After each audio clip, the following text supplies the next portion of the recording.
உடையாளனை உடைமை விட்டு பிரிஞ்சு போயிடக்கூடாது. இது அவர்களுக்கெல்லாம் ஆசை. உடையாளன் உடைமையை உடையவன் எம்பெருமான், உடைமை ஜீவாத்மாக்கள் அனைவரும். இந்த ஜீவாத்மாக்கள் நாங்க எனக்கேன்னு பிரிஞ்சு போக பார்க்கறா, விட்டுடலாமா?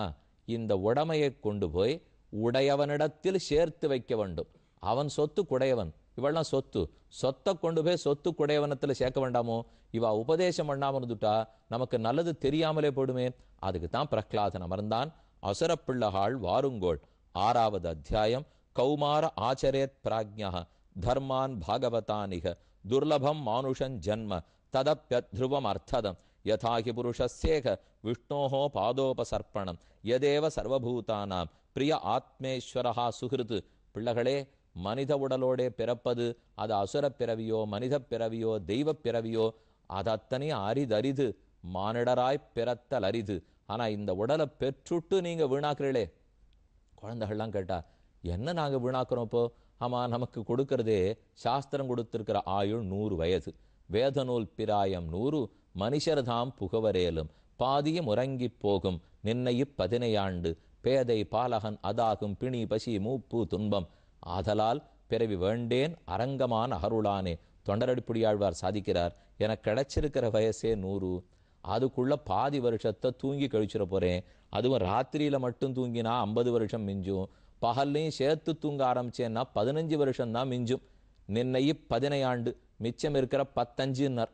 15ன்னா 15 50ன்னு பெருக்கினா 10 5 15 தான் கூட்டினா. ஏன்னா பகல் பொழுதும் சேர்ந்து தூக்க ஆரம்பிச்சோன்னா 15 தான் மிஞ்சும். சரி, அந்த 15 வருஷத்துக்குள்ளேயான பெருமானை பத்தி தெரிஞ்சுக்க முடியறதுன்னா, பேதை பாலகன் அதாகும் பிணி பசி மூப்பு துன்பம், முதல் 3 வயசு வரைக்கும் நம்ம பலத்தை ஜலத்தை கழுவிக்கிறதுக்கே நமக்கு தெரியல, பசிச்சா சொல்றது கூட தெரியல. சரி, கொஞ்சம் இப்ப சின்ன வயசு வந்துடுத்து, 3 வயசு தாண்டி விட்டானேன்னா விளையாட்டுல ஆசை, பந்து கிடைக்குமா அது கிடைக்குமான்னு ஓடிடுறோம். சரி, 10 வயசு ஆச்சேன்னா இன்னும் மெதுவா இளமைக்கு எதிர்பார்க்கிறோம். இளைஞன் ஆயிட்டேன்னா சொல்லவே வேண்டாம், விஷயத்தை அனுபவிக்கிறதுக்கு ஓடியே போடுறோம், இங்க வர்றதே இல்லை. சரி, 30 ஆச்சு, இப்ப இளமை போயிடுத்தேன்னா பொறுப்பு வந்துடுத்து, பொண்ணு பத்தாச்சு பிள்ளை பத்தாச்சு, அவர்களை படிக்க வைக்கணுமே அது. சரி, 50 வயசாச்சே கல்யாணம் பண்ணி கொடுத்தாச்சேன்னா வாஸ்தவம் இப்ப நேரம் நிறையா தான் இருக்கு. ஆனா கண்ணப்பாரு நான் பார்க்க மாட்டேங்கிறது, காதக்கேளு நான் கேட்க மாட்டேங்கிறது, கோயிலை நோக்கி நடா கால் நடக்க மாட்டேங்கிறது, முட்டி வலிக்கிறது, முதுகு வலிக்கிறது. இதற்குள்ள என்னைக்கு நீங்க பகவத் விஷயத்தை பத்தி தெரிஞ்சுக்க போறீர்கள்? ஆகையால் இது ஒரு நாளும் ஒவ்வாது. நீங்கள் இந்த உயர்ந்த பிறவியை பெற்றுவிட்டு இப்படி போய் வீணாக்கலாமான்னு பிரஹ்லாதன் கேட்டான்.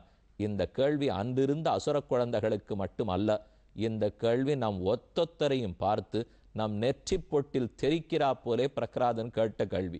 இப்படியே உழன்று கொண்டிருந்தால் என்னைக்கு சம்சார சக்கரத்திலிருந்து நாம் வெளியேற? இதை கண்டுதான் ஆழ்வார்கள்லாம் பயப்படுகிறார். ஆற்றங்கரை வாழ்மரம் போல் அஞ்சுகின்றேன் என்னும், பாம்போடொரு கூரையிலே பயின்றா போல் பயப்படுகிறேன் என்னும், இருபாடெறி கொள்ளி ஒரும்பின் உள்ளே போல் துன்பப்படுகிறேன் என்னும், ஒரு நாளும் துன்பம் பழுதே பலபகலும் போயின என்று அஞ்சி அழுதேன். ஆனா அசுர குழந்தைகள் விடலை. எழுந்து நின்று பிரஹ்லாதன் இடத்துல கேட்டா, பிரஹ்லாதா நீ சொல்றதை கேட்கறதுக்கெல்லாம் நன்னாத்தான் இருக்கு, ஆனா நம்ம அசுர பிறவின்னு எடுத்திருக்கோம். அசுர பிறவினாலே பெருமானை பகைமை பாராட்டணுமே, அவன் பகைவன்னா. இந்த பிறவியில மோட்சத்தை பத்தி பேசி பிரயோஜனம் இல்லை. இப்ப எதுக்கு பக்தியை பத்தி பேச வேண்டும்? நாம் எடுத்திருக்கிறது அசுர பிறவி. நீ என்னமோ அரிதருதுன்னு சொல்றியே, இது அரிதல்ல, இது தௌர்பாகியம், பாபத்தாலே. பிள்ளை ஒத்துக்கிறதா இல்லையே. ஏன் அசுரனாக பிறந்தால் பெருமானிடத்தில் பக்தி கூடாதா? ராட்சசனாக இருந்தால் பக்தி கூடாதா? எவன் எங்கு பிறந்தாலும் பக்தன் ஆகலாம். அது அவன் எடுக்க வேண்டிய முடிவு. பெருமானுடைய திருவடிகளை கெட்டியாக பிடித்து கொண்டு நம்மை திருத்து என்று மன்றாடினால் ஒரு நாளும் அந்த பெருமாள் உற்றுடவே மாட்டார். ஏன் நான் இல்லை? நானும் இதே அசுர பிறவிதானே. என் மேற்கொண்டு ராட்சசனாக விபீஷணன் பிறக்க போறதில்லை, அவனும் இராக்கதன் தானே. அப்ப அவர்களுக்கெல்லாம் பக்தி பிறக்கலாம், நமக்கு பிறக்கக்கூடாதா? அதனால எங்கு பிறந்தோம், எச்சாதியில் பிறந்தோம், எப்படி வளர்ந்தோம், இது இத்தனையும் பெருமானை அடைவதற்கு காரணங்கள் ஆகாது. இதை கொண்டு பெருமான் நம்மை தள்ளிவிடுவதும் இல்லை.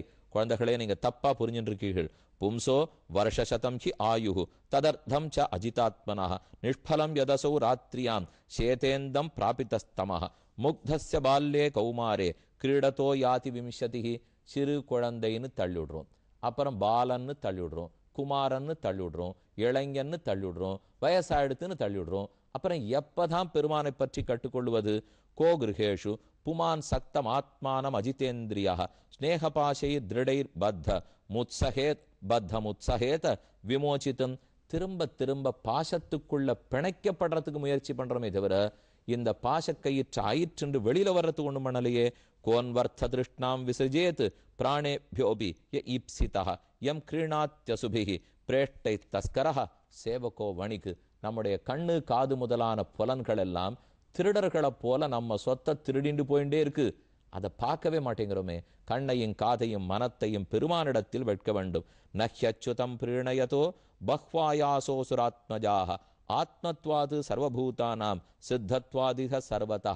குழந்தைகள்லாம் கேட்டா, நீ சொல்றது கேட்கறதுக்கு நல்லா இருக்கு, ஆனா அசுரர்களான நமக்கு பக்தியே தெரியாதே, இறைவனோ மிக உயர்ந்தவனாயித்தே, தேவர்களால தொழப்படுபவன், அப்படி இருக்கிறவன நம் போன்ற எளியவர்கள் தொழ முடியுமா என்று குழந்தைகள் கேட்க, அவன் ஆராதனைக்கு எளியன்.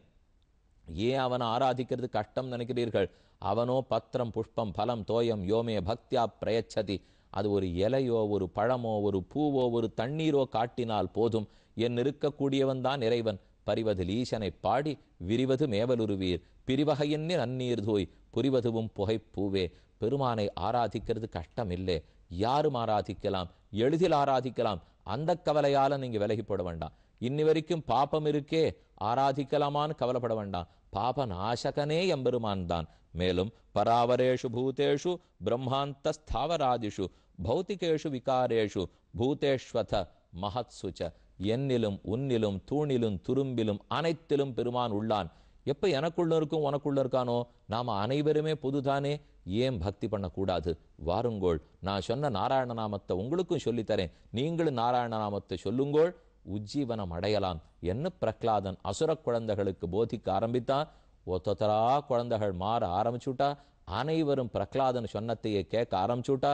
நரகமே ஸ்வர்க்கமாக மாறிப்போயித்தோ என்று ஹிரண்யகசிபு பட்டணமே ஸ்வர்க்க பூமியாய் அதுவே வைகுந்தலோக தளவுக்கு மாற்றி விடுறான். ஒரு பக்தன் இருந்தால் தன்னை சுத்தி இருக்கும் அனைவரையும் பக்தன் ஆக்குகிறான்.